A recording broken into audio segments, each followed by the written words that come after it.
and 31. Go ahead. When the Son of Man shall come in his glory, and all the holy angels with him, then shall he sit upon the throne of his glory. Oh, that's when he going to sit upon the throne of his glory. He's not sitting on it. Right now he's sitting on the Father's throne, isn't he? That's right. But he said when? When the Son of Man shall come in his glory, and all the holy angels with him, then shall he sit upon the throne of his glory. And not before, brothers and sisters. So what is this talking about? This is talking about the second coming of Jesus. Obviously, when he made this statement, he wasn't sitting on his throne.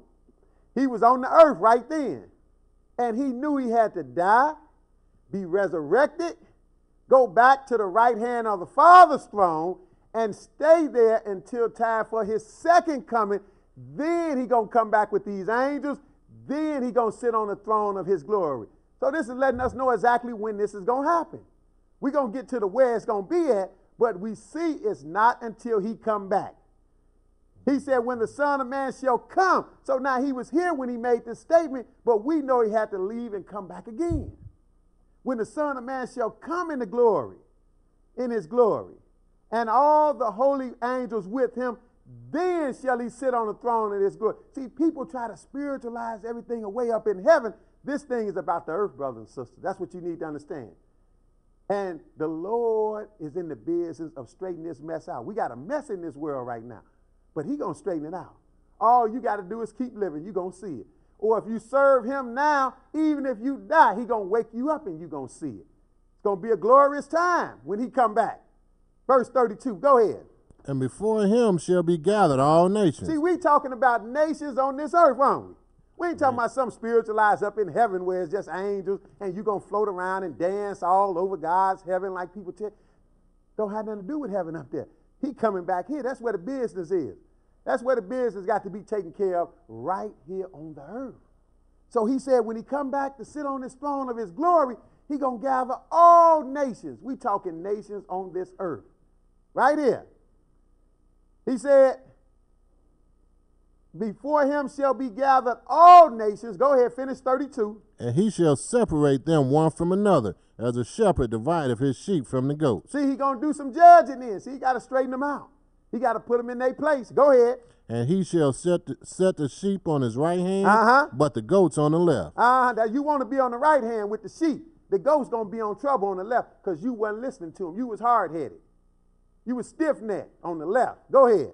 Then shall the king say unto them on his right hand, Come, ye blessed of my Father, inherit the kingdom prepared for you from the foundation of the world. See what he said? He going to say to those that have been working, following him, Come, you blessed of my Father, inherit the kingdom. But when is it going to take place? When he come back. That's what he said, right? That's right. But let's look at it again. Let's go back to Isaiah, the 9th chapter, because this has been prophesied of. And it centers around Israel and Israel's capital, which is Jerusalem. That's why the Lord set everything up around Israel.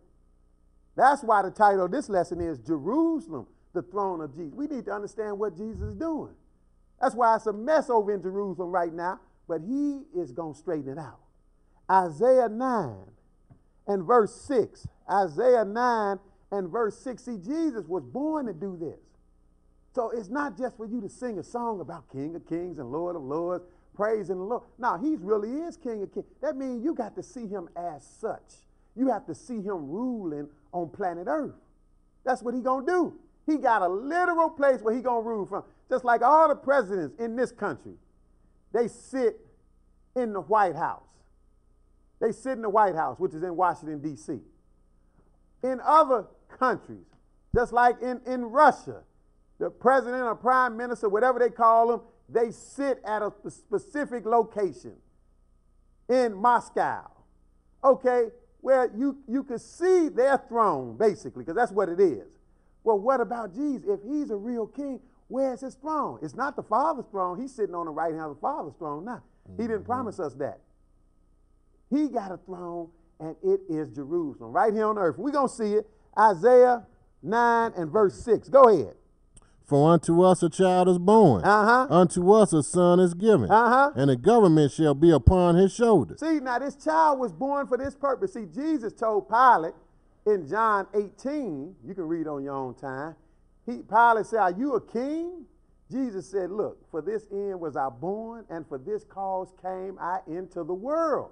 He was born to be king, but he didn't become king when he came the first time because he had to be a sin-off. He had to die first because he had to get us all from under sin.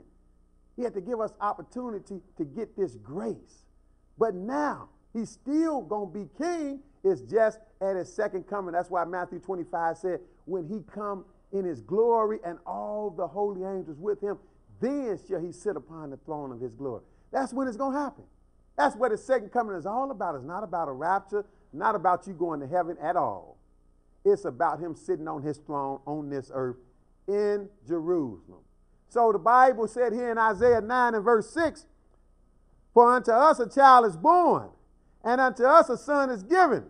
See, that child had to come through Israel. And what's going to be on him? Go ahead.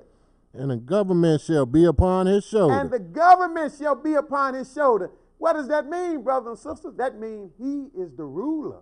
Go ahead. And his name shall be called Wonderful, Counselor, the Mighty God, Go ahead. the Everlasting Father, the Prince of Peace. Oh, some magnificent titles. He got some grand titles. Wonderful Counselor, even the Mighty God, even the Everlasting Father. This is all Jesus, this child that was born. He was born through Mary, through a virgin. But go ahead, verse 7. It's going to tell you about his throne. Go ahead. Of the increase of his government and peace, there shall be no end. Oh, this guy going to have a throne, a government, and it's going to be so peaceful forever. Of the increase in his government and peace, there shall be no end. That's everlasting peace. That's good. That's why he's called the Prince of Peace. But where at? Go ahead. Upon the throne of David. Oh, upon the throne of David. David had a throne, and it wasn't up in heaven. It was right here on planet Earth in Jerusalem. So now Jesus, now this is prophecy before Jesus came, but it's telling us where he's going to rule from. It say he's going upon the throne of David. Go ahead. And upon his kingdom, to order it and to establish it with judgment and with justice from henceforth, even forever. Okay, now this son that's to be born, this child is born, is supposed to sit on the throne of David. So let's see if we can get some testimony of who that is. Let's go to the New Testament, Luke, the 1st chapter, because some people think the Bible is separated. The Old Testament is telling you one thing, the New Testament brought you something different. Now it all go together. You just got to put it together. You got to realize, watch this. We're going to read Luke, the 1st chapter. It's going to be identical almost to Isaiah 9. Luke 1 and verse 30. Again, this is so simple. It's amazing why we don't understand it. But then the Lord said, beware of false prophets. It'll be many of them, and they will deceive many. So that's why many people don't understand something simple like this, that Jerusalem is the throne of Jesus. Luke 1 and verse 30. This is before Jesus was born. This was the message given to his mother. Go ahead.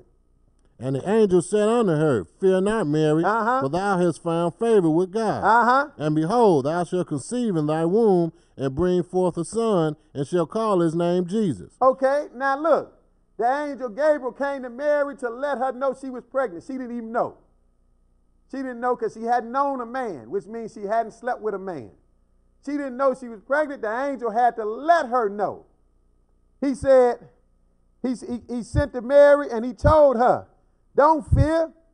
You getting ready to conceive a child. And he going to tell her about this child. Go ahead. He shall be great and